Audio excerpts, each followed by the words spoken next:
ইরানের যে শিয়াবাদ আছে এটার আমরা চরম বিরোধী। এই ব্যাপারে আমরা বহুবার কথা বলেছি। ইসরায়েলে ইরান যতটুকু করেছে এটা গোটা আরব বিশ্বজুড়ে কি তা করতে পেরেছে? ইরানই কেবলমাত্র এই অঞ্চলে আমেরিকার কোনো ঘাঁটি নাই, আর প্রত্যেকটা দেশে তো আমেরিকার ঘাঁটি আছে। নেতানিয়াহু পর্যন্ত তার ভিডিও বার্তা এটা স্পষ্ট করেছে, তার প্রথম টার্গেট হলো ইরান, এরপর তাদের টার্গেট হলো পাকিস্তান। আপনি কি একবার চিন্তা করে দেখেছেন পাকিস্তানকে আক্রমণ করার পর কি হবে?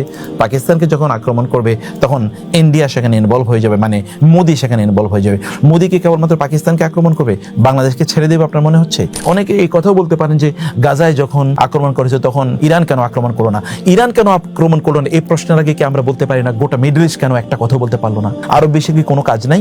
আরব বিশ্বে কেবলমাত্র তাদের পেট্রোলিয়াম বিক্রি করে ডলারগুলো কেবল আমেরিকার ব্যাংকে তারা ইনভেস্ট করবে? যখন ডোনাল্ড ট্রাম্প মিডল ইস্টে যখন সফরে আসলো, মিডল ইস্টের কে এটা স্পষ্ট করে বলেছে যে গাজায় এই যুদ্ধ বন্ধ করতে হবে?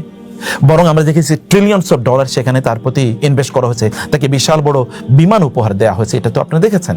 শুধু কি তাই, সেখানে মুসলিম নারীরা তাদের মাথাগুলো ঝুলিয়ে তাদের চুলগুলো উন্মুক্ত করে এখানে যুবতী নারীরা, সুন্দরী নারীরা, মেয়েরা তারা কিভাবে তাকে স্বাগত জানিয়েছে।